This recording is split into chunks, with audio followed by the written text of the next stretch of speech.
Sir, I know this is a very challenging time. Anong nararamdaman mo nung gusto mo iparating sa kay Sunshine o sa mga tao na naniniwala sa mga alegasyon mo?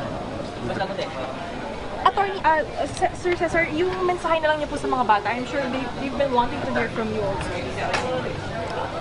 Well, malinaw po ang nangyari.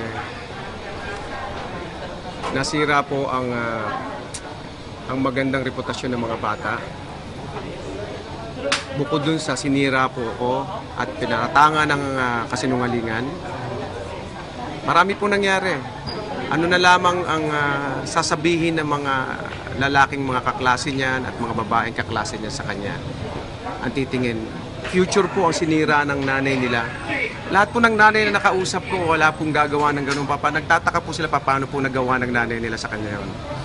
And dapat po ito ayusin namin dalawa, hindi po ito dapat nilalabas. Mali, may katotohanan man at wala pong katotohanan to, sinasabi ko na sa inyo. Dahil isang araw ko lang po nakakasama ang bata at yun po ay Sunday, dinadala ko po sa simbahan ng bata dahil yun lang po ang tanging araw ko po na makakasama magdasal ang mga bata.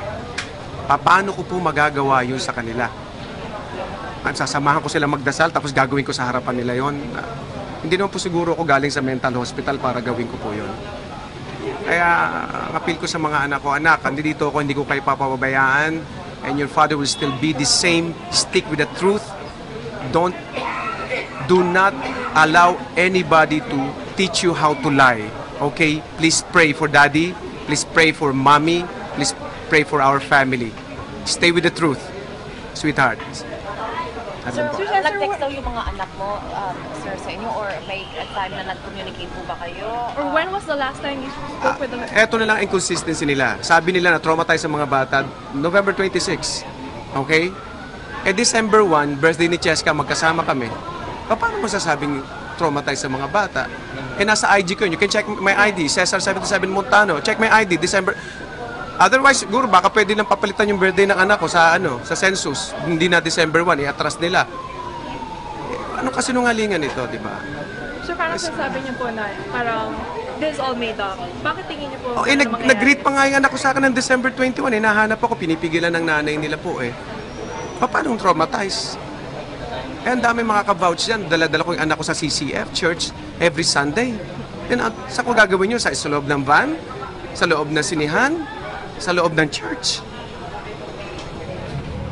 Ito lang ang ko kay Shine. Shine, yung perang kinukuha sa'yo ng abogado mo, kailangan niyang kumita. And we understand that. Trabaho niya yan. Pero those money coming from us dapat sa mga anak natin. Understand that. Realize that, please. Yun lang po. Maraming salamat. Sir Cesar, may umikot po kasi Yes, tinanggihan ko kasing ibigay sa kanya yung property kasi I play golf pero binibigyan ko ang kapalit ng house and lot sa Las Piñas, hindi niya tinanggap. Tapos gagawa siya ng ganitong kwento. Kaya naasar ako hindi ko pinirmahan yung compromise agreement. Kaya niya gumawa siya ng ganyan. At siguro perhaps nagseselo siya, nababalitaan niyang may girlfriend ako. Pero dapat i-set aside nila to, personal yun Yung anak namin, future ng mga anak namin, dapat i-spare niya. So, yun lang po. Ha? Pero anuhan mo natin ito. Papakita natin ito. Opo, lalabas ng totoo. I give my own trust in God and lalabas ang katotohanan. Pero sir, nagpirma ka na raw ng compromise I signed the compromise agreement so magiging happy na siya. Sana lang po. Salamat po. Thank you po. Thank you.